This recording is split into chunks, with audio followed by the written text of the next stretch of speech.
Welcome everybody. No? Welcome everybody. Welcome for this presentation about C++, metaprogramming, and obfuscation. My name is Sebastien Andrivet. I'm cyberfeminist activist. Professionally, I'm specialized in reverse engineering. I'm doing also some pen tests, especially on mobile devices, iOS and Android. I'm doing also some forensic, and I'm C++, C, C#, Objective-C developer. Since the beginning of this month, I'm working for a company called SCRT in Switzerland, near Lausanne. And SCRT is the organizer of Insomniac in Geneva. So why I'm talking about obfuscation? What is the problem? I was supposed to make a demonstration, but you notice that I had some problems with my laptop. So I record a video. Sorry for that.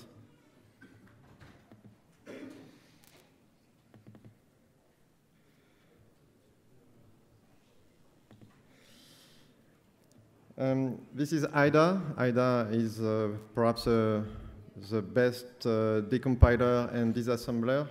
And I open in IDA an iOS application. It's an agent for a mobile management system, a well-known mobile device management system.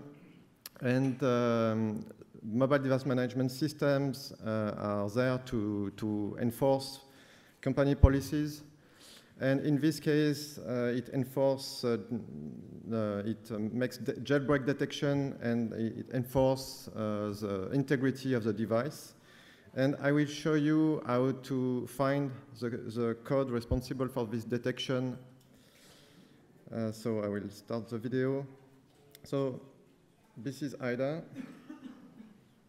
And I will search for a string. The string I will look for is Cydia. Cydia is a well-known, I will just stop the video here. Cydia is a well-known, it's the equivalent of the Apple App Store for the jailbreak market. And the idea is to, instead of decompiling and try to understand the whole agent, the whole application, I will just try to find where this string is used. So I find the string, and I will look for cross-references, so code which is using this string. So now I have another string, an Objective-C string, and I find very quickly the code responsible to detect if the device is jailbroken or not. I can even use a decompiler, and I will not get Objective-C code, but something which is close to C code. And you see a list of strings, and a little bit later, you see file exists at pass. So this application is just looking for a list, hard-coded list of files, and if one of the files exists, it will suppose that the device is jailbroken. It's very easy to patch this function to always return false, and then you can reassign the binary, reinstall on your device, and you have a device which is jailbroken and which seems to be compliant for the MDM. And this is exactly the situation I wanted to avoid. It's too easy to find this kind of code, and I wanted to make something. And one solution is obfuscation.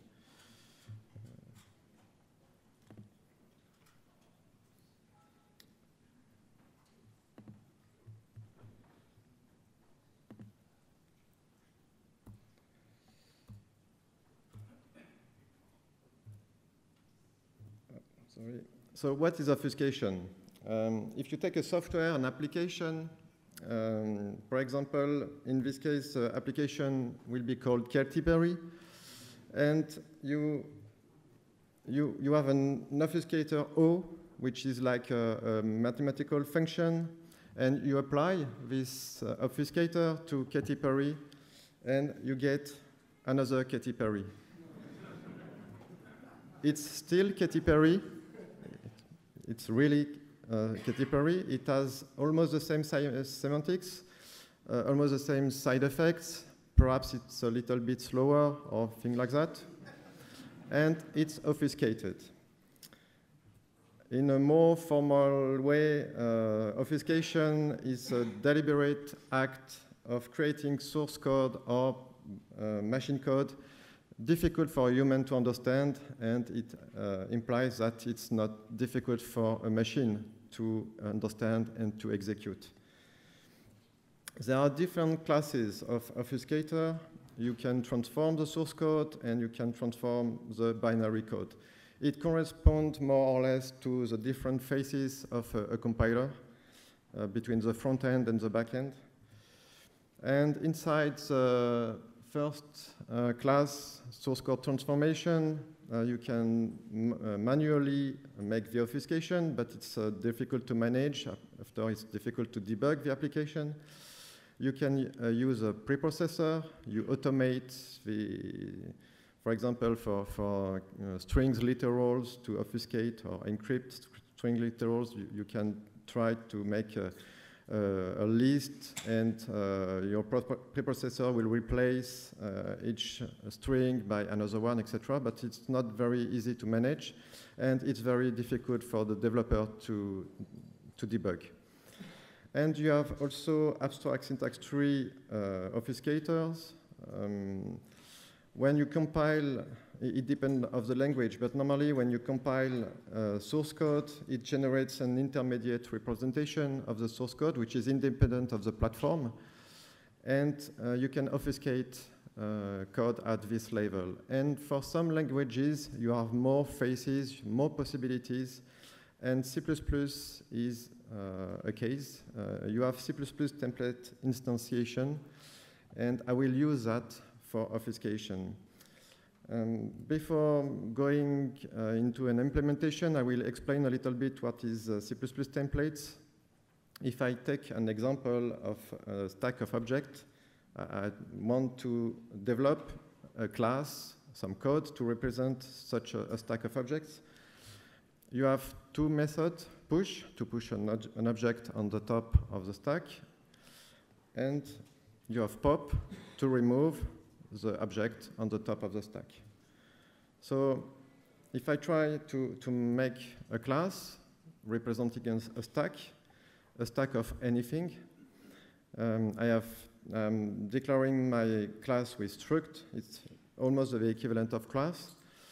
And I have two methods, push and pop, and you need to pass as a parameter the object, and I want to make only one implementation, so I have to accept anything, so I put a void pointer. A void pointer is a pointer to anything.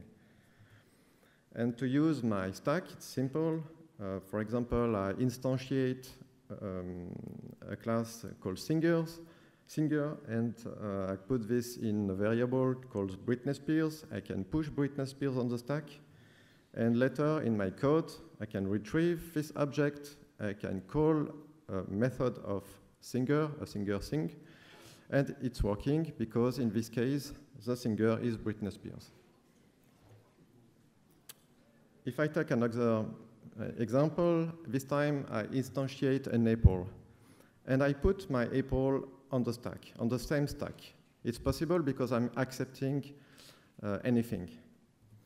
And later in my code, I pop the object, and I put this in a variable called Justin, and it's a singer, and I can call sing on my object because a singer is able to sing, but it will not work, it will crash, or it will behave very strangely because in this case I have an apple, I don't have a singer.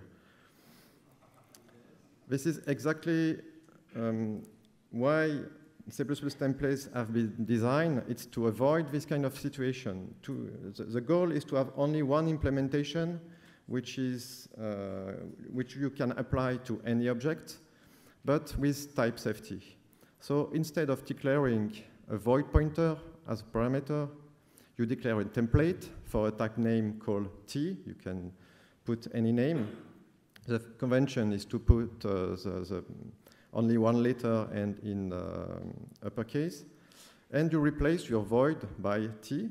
And this time, if I try to push an apple on the stack of Singer, I will have a compilation error, not a runtime error, not a crash. I have a compilation error. There are different kinds of templates. In this presentation, I will focus on class templates. And you see that you declare a template with this syntax. You type template and angle brackets. And you have a list of parameters. You can put types with the prefix, type name, or class. It's exactly the same.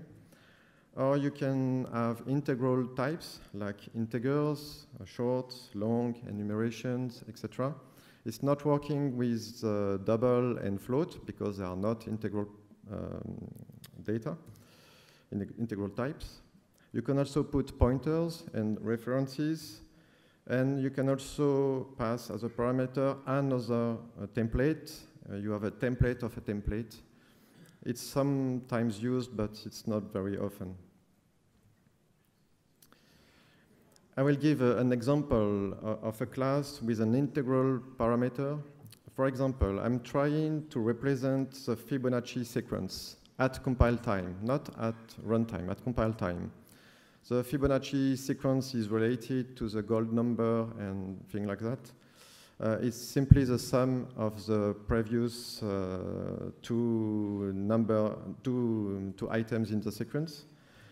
And if I try to represent this with C++ templates, I'm declaring a struct, a class called Fibonacci. And I have an integer, which is called value in this case, and value is simply the sum of the previous two items in the sequence. And to reference, to compute these items, I'm referencing to the same template. So it's a recursive template. And the recursion has to stop somewhere. So I'm declaring after two special values for 1 and 0, with the value 1 and 0. And this way, when I instantiate, for example, Fibonacci for 20, it will iterate. It's not an iteration, but it's a recursion. It will recurse and instantiate templates for the different values, and it will stop with value 1 and 0. And if I look at what I have in the binary, I will only have the result. Everything is made at compile time. It's very different from this declaration, which is a normal function. It's more simple, but it's a normal function. And this function is evaluated at runtime. So the compiler will generate code for that. And what is in orange is evaluated at compile time. No CPU, nothing. Everything is at compile time. So this is what is called metaprogramming. You are able to manipulate the compiler, the C++ compiler, to manipulate types, to generate programs. It's written with a subset of C++. It's completely part of the standard. It was proven to be Turing compatible, and it's very close to functional programming. For example, you don't have loops. You see in the previous example, you have to use recursion to emulate loops. And I will now show you first implementation. In the small video I show you at the beginning, you see that it's very easy to find some code with strings. You just follow who is using a given string, and you find interesting code. And like I said, it's what I want to avoid. And this is how to say that? This is my goal. With my implementation, I wanted to have the string, the original string, in the source code. Otherwise, it's too difficult to manage and to debug. The original string has to be in the debug builds, but has to disappear completely from release builds. And I will show you how to implement this with metaprogramming. So this is a first implementation. I will describe each line. So I'm declaring a class. It's called struct, but it's like a class. The difference is that everything is public. And it's called metastring, one because it's the first version, and metastring, it's just to store my obfuscated string. And the second line is a constructor, and with a parameter, which is my original string. I need to store the obfuscated string somewhere, so I declare a buffer characters. We will see the length after. And in my constructor, I have to fill this buffer. So I'm declaring that the buffer will be filled with the values which are after the braces. And what I want is to encrypt each character. So I'm taking my string, original string, which is str, and I have to take each character. If I If I take an example, if I have 3 characters, what I need is to extract the character at position 0, then at position 1, and for each case, I have to call encrypt. And I don't know in advance the length of my string. It has to work with any string, any length. So I will use what is called a variadic template. I just put 3 dots after the int in the template. And then I'm using the 3 dots in the constructor. And the compiler will just replace these 3 dots with each index I have in my templates. So I will call my templates with a list of index, 0, 1, 2, 3, etc. And the compiler will just iterate this list of index and will replace the 3 dots by this code. I have also another operator, which is a size of with 3 dots, and it will give me the length, the size of my list of indexes, and I put +1 because I want to put a null byte at the end. I have an encrypt function, an encrypt function member. In this case, it's just an example. I'm doing a XOR with a hard-coded value. And since it's a XOR, the decryption is exactly the same. And everything in blue is evaluated at compile time. So the compiler will take my string, will extract at compile time each character, will encrypt each character, and will store the result. And I need to decrypt this at runtime, so I'm just declaring decrypt. The implementation of decrypt is trivial. It's just a loop, and I just have to call decrypt for each character.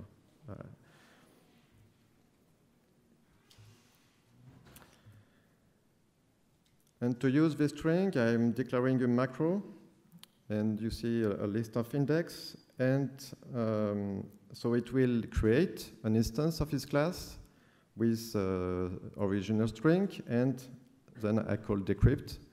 So everything will be evaluated at compile time except decryption. And to use my string, I just put this kind of prefix, obfuscated one, and my original string. However, I have a small problem with this implementation. Like you see, the list of indexes is hard-coded. And if I have a string which is longer, it will be truncated. And if the string is shorter, depending on the compiler, it could produce very strange things. So I have to enhance my implementation. What I need is to be able to generate at compile time a list of indexes. With a future version of C++, it will be possible. It will be part of the standard. It's called index sequence, but unfortunately, it's a future version of C++, and I need to use compiler of today. So I have implemented myself a very simplified version of this template. I will not explain how it works because it's a little bit complicated. But what is important is the result. If I call makeIndex with a parameter n, so any integer, and I retrieve the type of that, I get a template called indexes, and the parameter of indexes are my sequence of number. So in my first implementation, I can replace the list, the hard-coded list of integers by this makeIndex, and it works. But I still have some limitation in my implementation, because as you see, the key is hard-coded. What I want is to be able to generate a different key for each string and, if possible, also for each compilation. And to be able to do that, I'm just adding a new parameter to my template called k. And I have a metastrings3. And I need to generate at compile time pseudo-random numbers, or random numbers, to simplify. So I've created another template, which is called metarandom. I will not go into the details of that. It's not very complicated to implement. In this case, it's implementing a linear congruential engine. It's not a uniform distribution because it's not so easy at compile time to make a uniform distribution, and it's not very important in this case. I think it's not very important. So the bias is very small in this case. And it's a recursive template. So to use metarandom, you put, you have a maximum. For example, you want to generate a number between 0 and 5.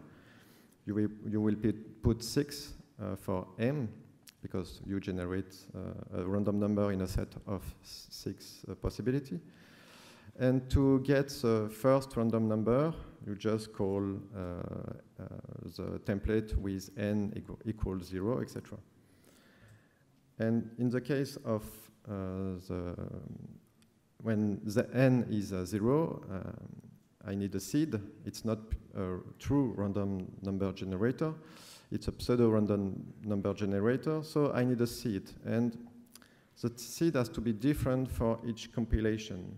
And you have only a few possibilities in C++. At least I find these possibilities. It's to use two macros, two predefined macros. One which is standard, it's the time, the compilation time. And the second one, which is called counter, it's not standard, but it's implemented by the majority of compilers. It was first introduced by Microsoft, if I remember well. Counter, you have, when you instantiate or when you reference first time counter, you have 0, and when you reference a second time, you have 1, etc. It's a counter. So thanks to time, I can generate different keys for each compilation, and thanks to counter, I can generate different keys for each string literal. So I have almost a perfect solution, but why not go further? In what you see in this example, my algorithm to encrypt is always the same. It's just XOR. But why not using a different algorithm for each string and for each compilation? And it's possible with exactly the same principle. So I'm introducing another parameter called A, and I will use what is called template partial specialization. I will make an implementation for a special value of A. So my first implementation is with when A is equal to 0, and the second one when it is equal to 1, etc. In the example, I have only 3 implementations, but you can imagine a lot of different implementations. And to use to choose a random algorithm, just using, again, meta-random. In this case, I have only two possibilities, two algorithms. So I have the value 2, but you can implement the number you want. And this is my code without obfuscation and my code with obfuscation. So the syntax is not so nice, but it's not too ugly. And I will show you the result. Again, I was supposed to do that in live with IDA, but unfortunately, I was not able to use my laptop, so I will just show you some screenshots. So this is the original implementation, and you see the original string, Britney Spears, and this is the equivalent after my encryption. Perhaps it's not very obvious to see, but I have a mix of instructions, move, and obfuscated values. Because it's generated directly by the compiler, in my implementation, I have an array of characters, but it's optimized by the compiler, and as a result, you have a mix. So in my binary, I don't have the original string, but I don't have also the obfuscated string. It's mixed with instructions. And then I have a third block, and this is a decryption. So it's very small because my implementation is very simple. In production code, it's not bad to have something which is simple because you are introducing some computation which are not part of the original program. So you have to find a good balance between complexity and speed. I will then show you quickly a second application of this principle. My goal in this case is to obfuscate calls. I have a function, and in this function, I want to call another one, which is called in this case function to protect. And I want to protect this against static analysis and even dynamical analysis. Of course, it's not perfect. What I want is to slow down reverse engineering. For that, I will use a finite state machine. The principle is to generate a lot of code, complicated code, difficult to follow. I have a very simple finite state machine in this case. In production, it will be more complex. And my entry point represents the call at the source. And in my example, the final state represents the call in the target. And in the middle, I'm generating, the compiler will generate a lot of code. To do that, I'm using library from Boost. Boost is a collection of C++ libraries. And they have a library which is called metastate machine. And I'm declaring simply a transition table. It's still C++, and it's completely evaluated at compile time. So the compiler will use this state, this transition table, and with that, it will generate code to implement a finite state machine.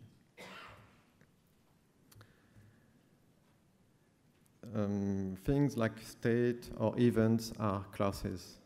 They are not values. They have no meaning at runtime. They have meaning only at compile time.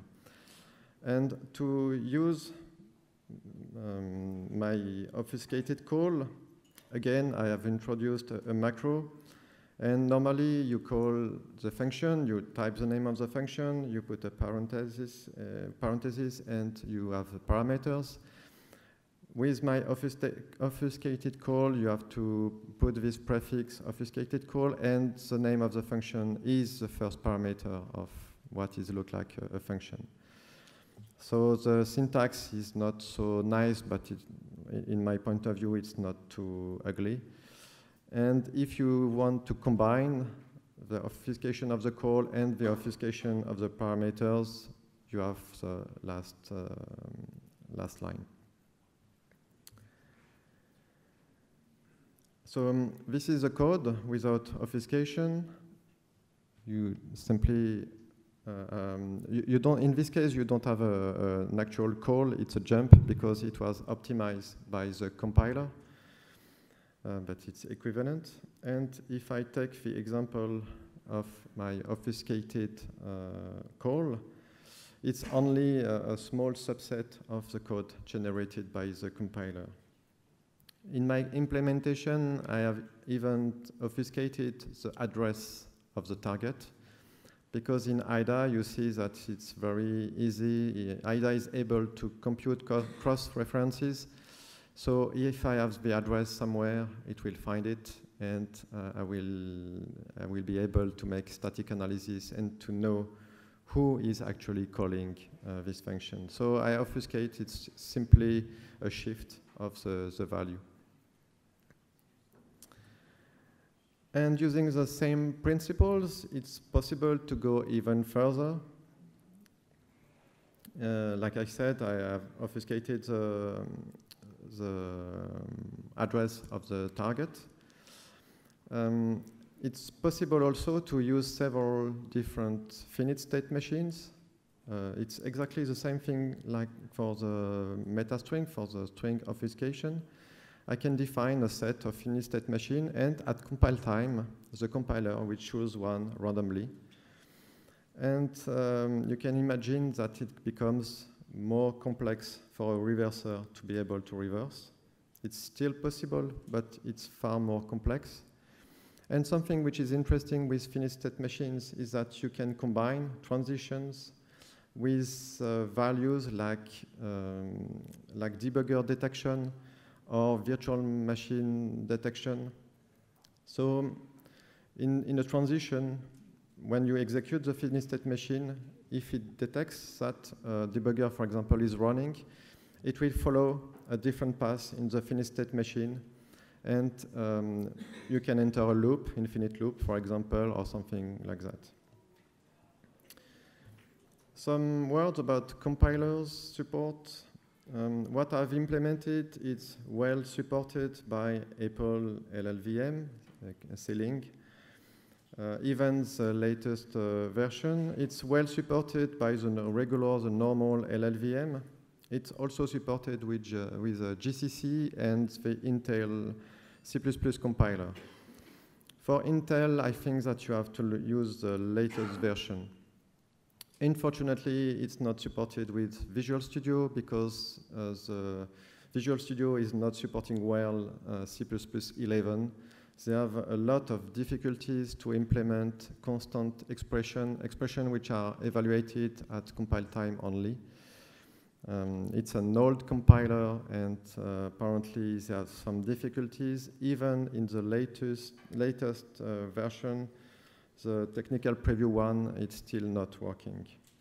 I think it's possible to change my code and to port this to Visual Studio, but it will become very ugly. It will no more C++11, and I didn't have the time. And in my case, I was using Apple LLVM, so Visual Studio is not so important for me in this case.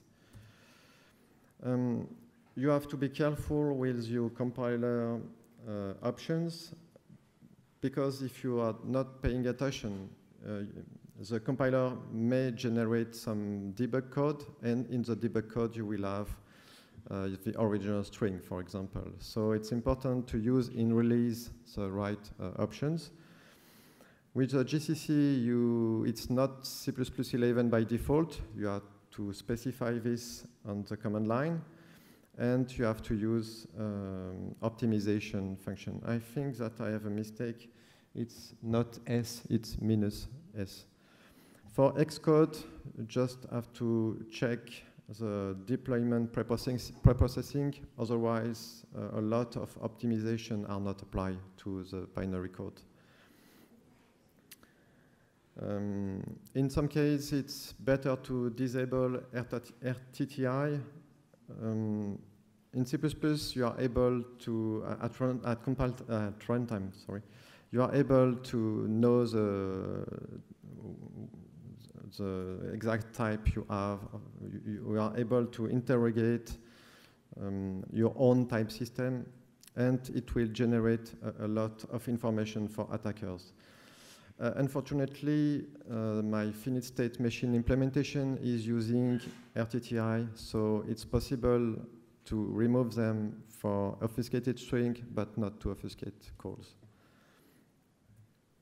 Of course, there are some drawbacks of my implementation. You have to use a C++ compiler and a C++11 compliant compiler. Some parts of your application has to be in C, C++, or Objective-C. It's working very well with Objective-C because, at least if you are using Apple Xcode, they support natively what is called Objective-C++. If you take a normal Objective-C file, which is with a .m extension, you just rename to .mm, and you have an Objective-C++ file, a mix of C, Objective-C, and C++. The obfuscation will increase the executable size. You see an example before and after obfuscation. So it's not a good idea to try to obfuscate absolutely everything. It's better to make it again. It's better to determine what is really important in your code. It will increase compilation time. For the obfuscation of string, it's not so much. For the finite state machine, if you have a big finite state machine, it could be a problem, especially with the Intel compiler. The Intel compiler is a little bit slow. One major drawback is that the obfuscator, this kind of code, is complex to write and complex to debug. You are not debugging with a normal debugger because debuggers are running. It's at runtime. Instead, you have a list of strange error messages, and it's not always obvious to understand really what is wrong. It's better with the latest compilers. Error messages are better with templates. However, it's not so simple. And I didn't find a way to apply some obfuscation techniques with metaprogramming, especially control flow graph flattening. It's better to do that at another level, at the level of the intermediate representation of compiled code. And there are some benefits. You don't have to use any external tool. You don't have to use modified compiler. There is a project which is called LLVM obfuscator, which relies on a modified compiler. It's developed in Switzerland, in Yverdon. But each time Apple is releasing, Apple or anybody is releasing a new version of the compiler, you have to reapply, to retest, etc. The advantage of my approach is that it's completely standard, so you don't have this kind of problem. It's independent of the target platform, but this is from the compiler. And this obfuscation is at the source code level. It's a high level. So it's possible to make some very complex obfuscation. For example, an idea is to split a finite state machine into different pieces, to execute this at different time, even in different threads. And it's not completely hidden to the user of the library, but almost. So you can have things which are very complex and code which remains manageable. It's also possible to use this kind of techniques with iOS and Apple App Store. There are some other obfuscation techniques like virtual machines or the decryption at runtime of portion of code. But these kind of things are not possible if you want to publish on Apple App Store. It's forbidden by Apple. And using my techniques, it's possible to make obfuscation despite of these limitations. I'm continuing my researches. I try to apply, I just give 2 examples, and I try to apply more obfuscation techniques. I try to find a solution to apply this to Objective-C. Objective-C is a dynamic language. When you call a method, in fact, you are sending a message, and this message, the name of the method, is in the binary, and it gives a lot of information for an attacker. And I try to find a way to be able to encrypt this method name. And I'm also working for a solution for Android. Of course, Android is written in Java, but it's possible to call some C or C++ code, and I'm working on a solution for this platform. All the code presented here are available on GitHub. And the code contains obfuscator and some examples. It's released under the BSD license, so could be used in almost any project. I have also a white paper, which is also available on GitHub, which describes in more details the obfuscator. And this is my contact, my email address, and my Twitter account. And this is the end of my talk.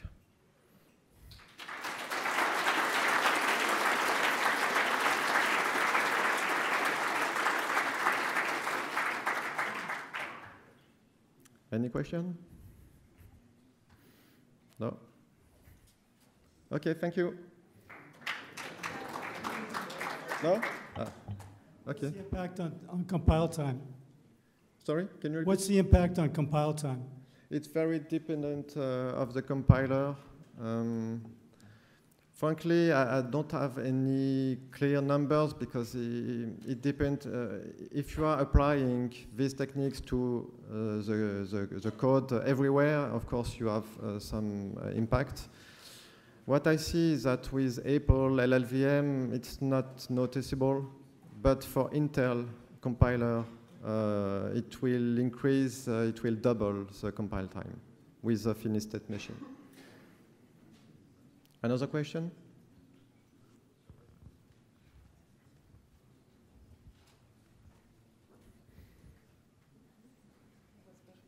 No? Okay. Thank you.